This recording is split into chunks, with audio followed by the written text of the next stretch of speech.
الفترة الأخيرة بسبب التضخم اللي حصل وتأثيره القوي على أوروبا خلت ناس كتير تفكر قبل ما تسافر وتهاجر وتقرر تعيش حياتها هناك في أي دولة من دول أوروبا إن هم يبصوا على بعض الدول التانية اللي ما تأثرتش بشكل كبير جدا بسبب التضخم. دولة من ضمن الدول اللي ما تأثرتش تقريبا بسبب التضخم كانت الامارات. في الفيديو ده انا هتكلم عن رايي الشخصي وليه شايف انك ما تسافرش اوروبا وتيجي الامارات تعيش فيها وتكمل عمرك فيها اتليست لحد ما تريتاير او تبطل شغل خالص. انا عندي اسبابي الخاصه وعشان كده هقولها في الفيديو عن طريق مقارنه ما بين العيشه في اوروبا والعيشه في الامارات. اول حاجه خلينا نتكلم عن تكاليف المعيشه. من المعروف ان دبي من اغلى الدول اللي ممكن تعيش فيها، بس طبقا للحد الادنى للاجور في اوروبا واللي هو 11 دولار او 11 يورو في الساعه. يعني تقريبا لو انت اشتغلت لك تقريبا 8 ساعات فانت بتعمل في الشهر حوالي 2600 يورو.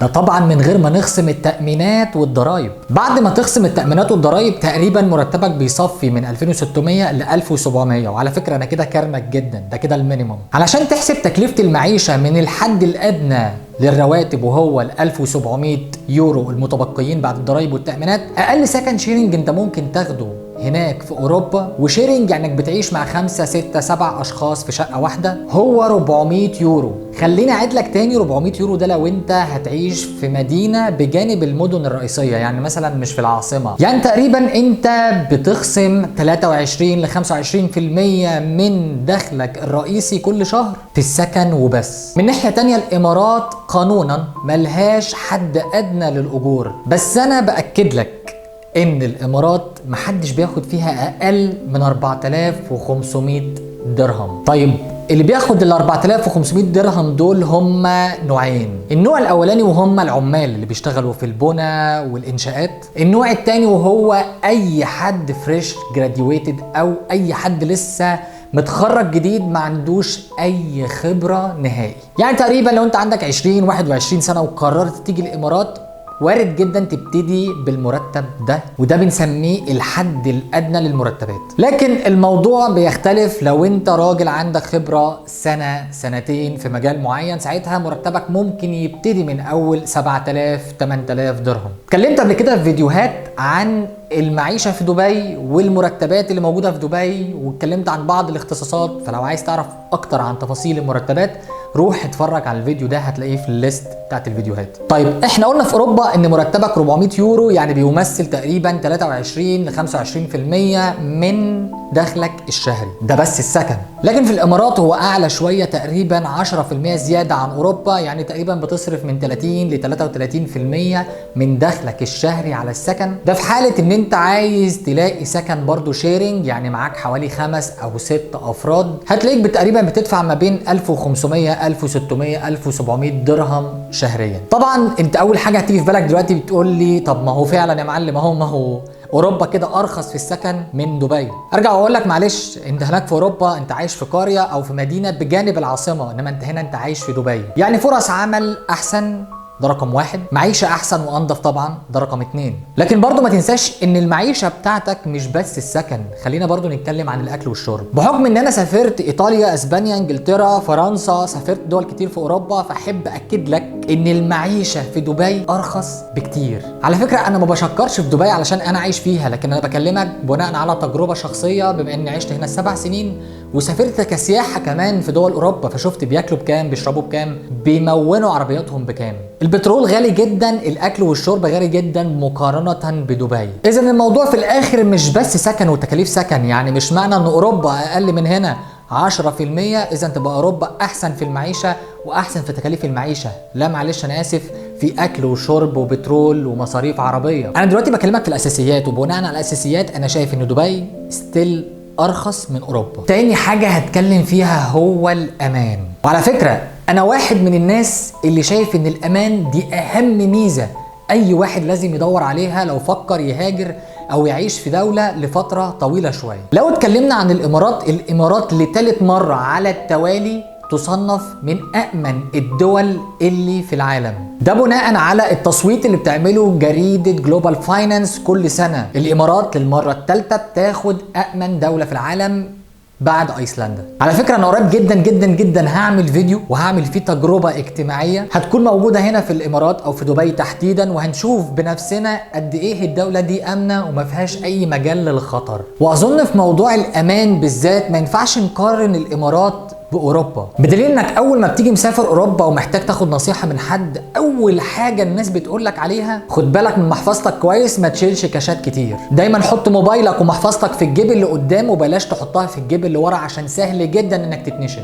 بلاش تنزل بعد الساعه 6 7 بالليل وتتمشى في الشارع، لان عادي جدا انك تتثبت او حد يطلع عليك بسلاح وياخد كل اللي معاك. هتحس ان الدوله من بعد الساعه 7 كده الموضوع ما بقاش امن والناس كلها بتحذرك، على عكس مثلا دبي. احنا هنا في دبي البلد تقريبا ما بتنامش، يعني انت وارد جدا انك تخرج في اي ساعه من ساعات اليوم ومفيش اي حاجه تحصل لك. معدل الجريمه هنا تقريبا شبه منعدم، يعني مفيش حالات قتل او سرقه نقدر نتكلم عليها بتحصل بشكل يومي. حتى على فكره للبنات انا دايما بنصح اي بنت بتفكر انها تسافر بره وتشتغل، ليه لا ما تجيش دبي كأأمن منطقه تقدري تعيشي فيها كبنت من غير ما حد يضايقك او ممكن يجي عليكي. انا مش بس بتكلم عن البنات اللي بتفكر تيجي هنا علشان تشتغل وتاكل عيش وتعيش في مكان امن، انا كمان بتكلم على مراتك وعلى بنتك اللي انت عايزهم يعيشوا بحريه، يعني يقدروا ينزلوا يخرجوا براحتهم من غير ما حد يتعرض لهم نهائيا. عكس اوروبا مثلا عادي جدا انك تلاقي بالرغم من الانفتاح اللي هم فيه، بس عادي جدا تلاقي جرائم اغتصاب موجوده. يعني مثلا لو فتحنا الموبايل ودورنا على ايه اكتر الدول بتحصل فيها حالات من حالات الاغتصاب، هتلاقي من ضمن الدول دي دول اوروبيه كتير. يعني عندك مثلا فرنسا فيها حالات اغتصاب كتير، وعايز اقول لك ان بيقول لك ان 10% بس من الضحايا النساء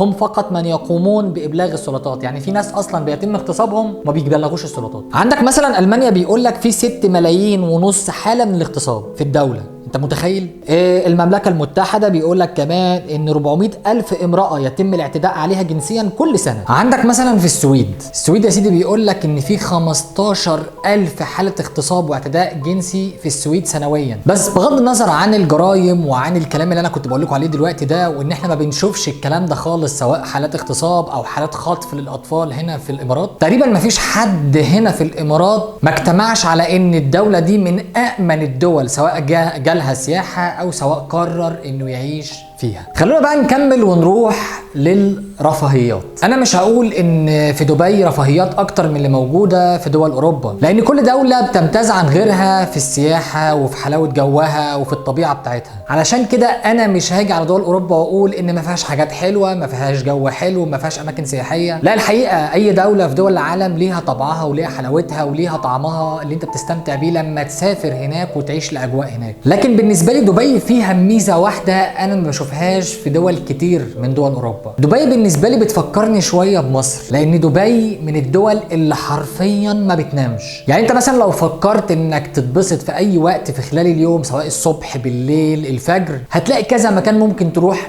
تاكل فيه، تغير جو فيه، تتمشى فيه، تتبسط. على عكس مثلا اوروبا لو فكرت انك تخرج من بعد الساعه 6 7 مش هتلاقي غير البارات والديسكوهات بس اللي تخرج فيها. ده غير طبعا احنا اتكلمنا على موضوع الامان، فبالتالي اصلا مش مسموح ليك انك تمشي في الشارع في اماكن كتير من بعد الساعه 7 لان ده خطر على حياتك. فانا بالنسبه لي الانبساط في المعيشه وان يبقى عندي اليوم كله براحتي، عايز اخرج في اي وقت، عايز اعمل اي حاجه في خلال يومي في اي وقت، دبي الانبساط فيها اكتر بكتير من اوروبا. ده غير ان هنا تقريبا كل سنه بتنزل الشارع تلاقي الناس دي اخترعت لك مكان جديد تقضي فيه يومك وتتبسط فيه. واللي بياكد لك كلامي ده ان دبي تعتبر دوله من دول الخليج، واللي الناس كانت فاكره ان هي معتمده في اقتصادها على البترول، وبقى المصدر الرئيسي للدخل هنا في الامارات هو السياحه. وبالتالي الدولة هنا بتفكر كل يوم ازاي تنمي السياحة وازاي تعمل اماكن تأتراكت بيها سياح كتير او تحبب الناس في البلد. فبالتالي انا عن نفسي بتبسط هنا طول اليوم في دبي، على عكس اوروبا اخر الساعة 6 بالليل. من ضمن الرفاهيات اللي انا حابب اتكلم عليها وهي العربيات. واحد زي مثلا بيحب العربيات وبيتابعها من وهو صغير، فبالتالي موضوع العربيات ده كان فارق معايا جدا في الدولة اللي انا المفروض اعيش فيها. على فكرة وانا صغير انا فكرت ان انا اسافر امريكا مخصوص علشان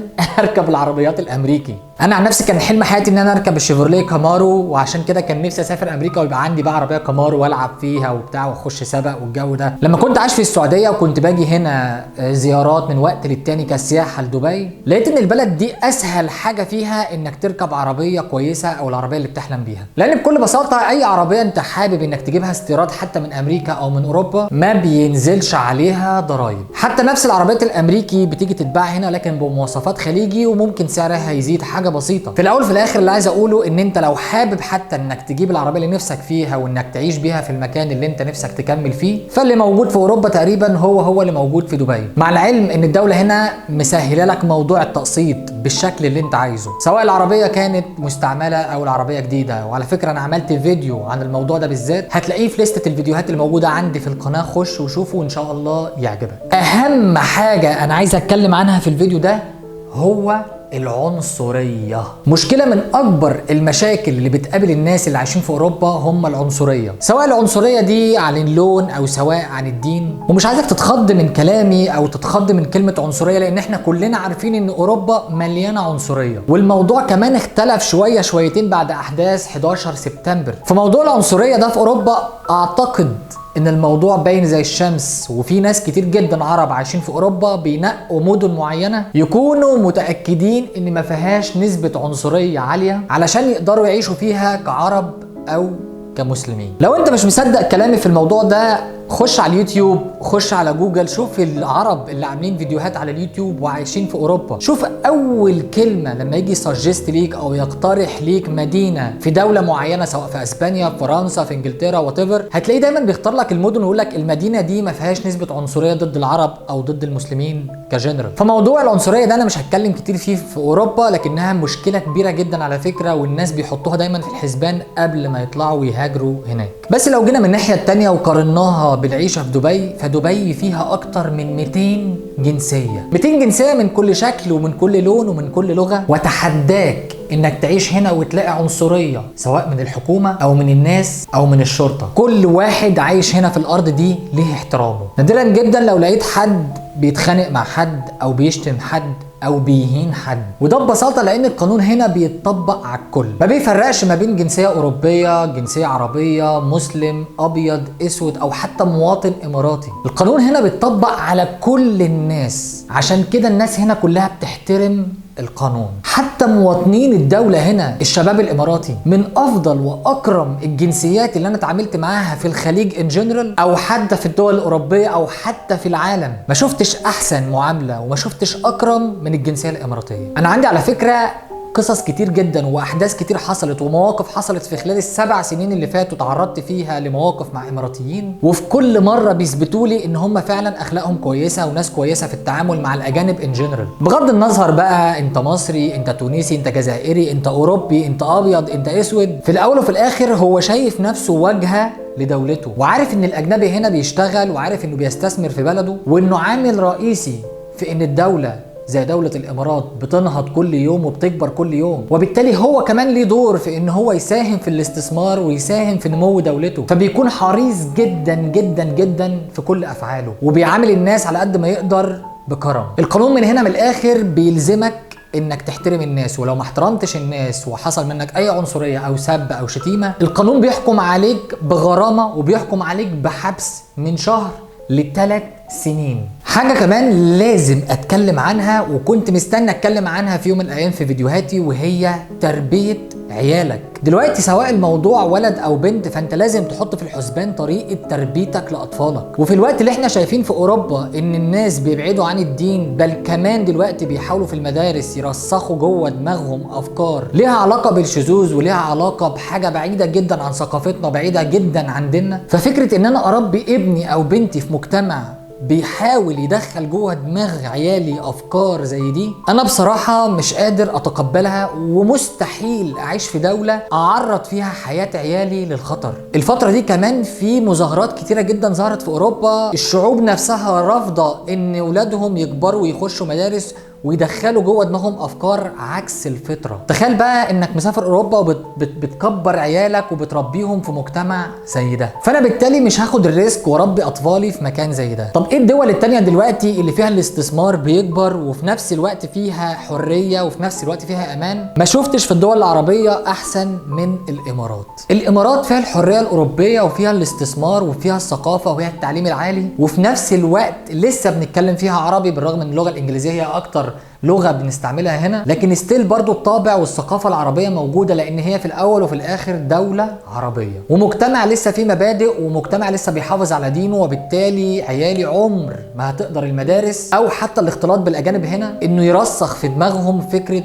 الشذوذ او اي حاجه عكس الفطره بتاعتنا. اخر حاجه هتكلم عليها وهي الجنسيه. اي حد لما بتخش معاه في مناقشات لها علاقه بموضوع اوروبا او الامارات يجي يقول لك معلش يعني انا لو قعدت في الامارات 5 سنين 6 سنين 7 سنين 10 سنين عمري ما هاخد الجنسيه، في الوقت اللي انا لو سافرت دوله من دول اوروبا وخلصت فيها الشروط زي ان انا مثلا اقعد فيها 5 سنين او 10 سنين واتكلم اللغه بتاعت البلد نفسها، مع ان مش سهل جدا انك تتكلم اللغه بتاعت البلد اللي انت رايحها، لكن نفترض انك خلصت كل الشروط وكمان انت متارجت انك تاخد الجنسيه بتاعت دوله من دول اوروبا. الهدف الاول والاخير في انك تاخد جنسيه من دوله اوروبيه هي انك لما تريتاير ان شاء الله في المستقبل الدوله تصرف عليك من حيث التامين الطبي، من حيث مبلغ تقدر تصرف منه كل شهر، وبالتالي انت ما تتحملش على نفسك مصاريف لما تكبر في السن. لكن انت الحقيقه ناسي موضوع مهم جدا، وهو انك اصلا دافع اللي انت بتصرفه لما بتكبر ضريبه، لان من وانت شباب من ساعه ما رحت البلد دي وانت كل شهر بتخصم منك 30 40% ضريبه، وده عكس اللي الدوله هنا او في الامارات متارجتها. الامارات هنا احنا ما عندناش ضريبه، ما بندفعش ضريبه 30% و40% والكلام ده كله، مرتبك بتاخده بالكامل، لان الدوله هنا عايزاك تفكر وتستثمر. بدل ما دوله تانية تاخد منك 40% من دخلك علشان تصرف عليك بعدين لما يبقى عندك 60 سنه، ليه ما تاخدش انت فلوسك كلها من غير ما تدفع منها اي ضريبه وتصرف اللي تصرفه وتعمل سيفنج لشويه فلوس، والفلوس دي انت تقدر اصلا تستثمرها في مجالات كتير جدا الدوله سامحالك انك تستثمر فيها، بدايه من انك تقدر تبيع حاجه اونلاين، او انك تشتري حتى عقار تحط فيه فلوسك وتكبر، او حتى انك تشغلها في الكريبتو كارنسي او العملات المشفره، حاجه زي البيتكوين اللايت كوين، سواء تعدين او تريدنج. كل حاجه هنا متاحه ومرخصه، لا وكمان ليها وزارات. فالدوله هنا مش متارجته ان هي تاخد منك نص مرتبك عشان في الاخر تصرف عليك بيه. الدولة هنا همها انك تاخد الفلوس كلها وانت حر عايز تصرفه فين. عايز توفر منه وتبتدي تستثمره في العقارات او في الكريبتو كارنسيز او اي حاجة، احنا مشجعينك وبنديك فريلانسر فيزا، بنديك تراخيص استثمارية، بنديك كل اللي انت عايزه، بس في المقابل شغل دماغك. انا حابب الفكرة، مش حابب ان انا اكبر في السن واعيش في دولة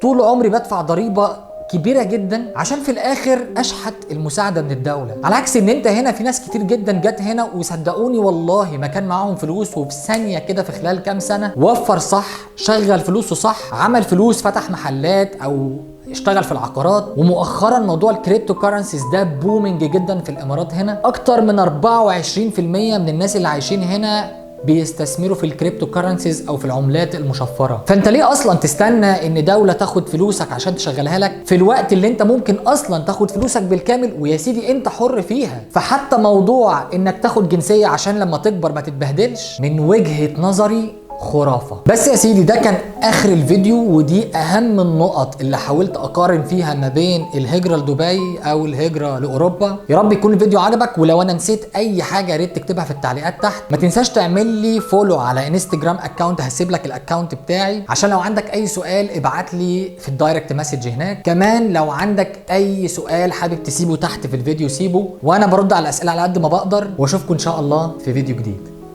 سلام.